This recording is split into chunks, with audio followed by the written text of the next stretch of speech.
ریاست بہار کی دارالحکومت پٹنہ جو کسی زمانے میں عظیم آباد کے نام سے مشہور تھا، ادیبوں، شاعروں اور اردو داں طبقے کے لیے کسی مرکز سے کم نہیں تھا۔ دراصل عظیم آباد ہر دور اور ہر زمانے کے ساتھ موجودہ وقت میں بھی اردو ادب کی آبیاری کر رہا ہے۔ تاریخ کے صفحات پر نظر ڈالتے ہیں تو بہار کے دارالحکومت پٹنہ کی تاریخ علمی، ادبی و تہذیبی اعتبار سے درخشاں و منور رہی ہے۔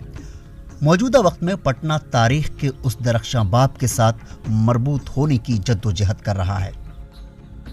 شہر کے قلب میں موجود اشوک راجپتھ پر واقع ملک کی قدیم لائبریریوں میں سے ایک گورنمنٹ اردو لائبریری علمی پیاس بجھانے والوں کے لیے اہم لائبریری ہے، جس کا قیام ملک کی آزادی سے قبل 1938 میں عمل میں آیا تھا۔ اس لائبریری کی بنیاد ڈاکٹر سید محمود نے ڈالی تھی، جو بہار کے پہلے وزیر تعلیم تھے۔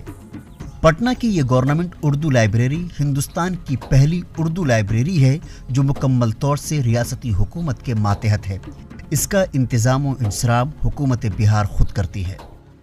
یہ گورنمنٹ اردو لائبریری پورے ہندوستان کی واحد ایسی لائبریری ہے جو اردو کے نام پر پوری طرح سے گورنمنٹ کے انتظامیہ کے اندر یہ چلائی جاتی ہے۔ اس کا پورا اسٹیبلشمنٹ بہار سرکار شکشا وبھاگ کے دوارا الاٹمنٹ کے ماتحت دیا جاتا ہے، اور تمام چیزوں کی ادائیگی ٹریزری بہار پٹنہ کے ذریعے کی جاتی ہے۔ گورنمنٹ اردو لائبریری یہاں کے طلبہ، ریسرچ اسکالرز، اساتذہ و دانشوران کے لیے کسی درسگاہ سے کم نہیں۔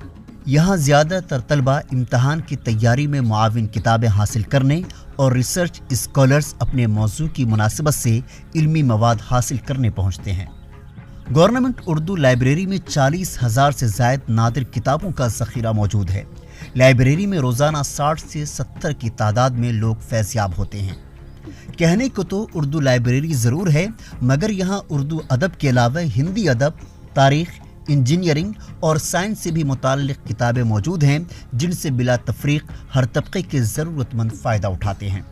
اس لائبریری کی اہم خصوصیت یہ بھی ہے کہ یہاں 1938 سے لے کر اب تک کے تمام اردو اخبارات و رسائل محفوظ ہیں، جس کے لیے ایک بڑا ہال مختص کیا گیا ہے اور اس کی نگرانی کے لیے مستقل لوگوں کی ایک ٹیم مقرر ہے۔ آج کے اس دور میں جب لائبریری کا رواج دور ختم ہوتا جا رہا ہے، لوگ آن لائن تعلیم کی طرف زیادہ جا رہے ہیں، ہارڈ کاپیز کو کوئی چھونا نہیں چاہتا، اس لائبریری نے ایک اچھا اقدام کیا ہے اور ایک اچھا سکون والا ماحول بچوں کو مہیا کرایا ہے۔ اردو کی تو کتابیں ہیں ہی، اس کے ساتھ ساتھ جنرل کمپٹیشن کی کتابیں ہیں اور ہندی ساہتیہ کی کتابیں ہیں، انگلش میں بھی کتابیں ہیں، انجینئرنگ اور میڈیکل کی بھی کتابیں اپلبدھ ہیں۔ 39 سے لے کر کے آج تک کا جتنا بھی نیوز پیپر ہے، اردو نیوز پیپر خاص کر کے، وہ ہمارے اس لائبریری میں موجود ہے، اور میگزین جتنے بھی ہیں اس وقت سے لے کر کے آج تک وہ ساری میگزین موجود ہے اور کتابیں موجود ہیں۔ ان تمام خوبیوں کے باوجود گورنمنٹ اردو لائبریری کی یہ بدنصیبی کہی جائے گی کہ یہاں گزشتہ 3 سال سے چیئرمین کا عہدہ خالی ہے۔ محکمہ تعلیم کے ڈپٹی سیکریٹری ارشد فیروز اس وقت چیئرمین کی حیثیت سے مقرر ہیں۔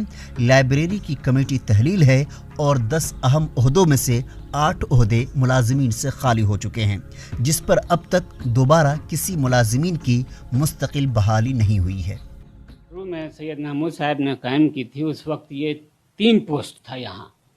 اس کے بعد 1974 میں ہارون رشید صاحب جو ہے سابق چیئرمین مائنورٹی کمیشن جو یہاں کے سیکریٹری ہوئے، تو 7 پوسٹ لایا اور سینکشن کرا کے 10 پوسٹ ریگولر پوسٹ ہے، جس میں ریٹائر ہوتے ہوتے اب 8 لوگ ریٹائر ہو گئے ہیں اور صرف 2 ملازم بچے ہیں۔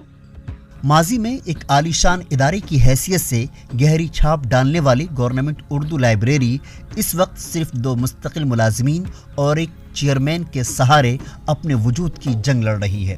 مستقل ملازمین میں سے ایک مالی شرون کمار 2022 کے فروری میں سبکدوش ہو رہے ہیں، جبکہ لائبریری انچارج اظہر الحق 2023 کے مارچ میں سبکدوش ہو جائیں گے۔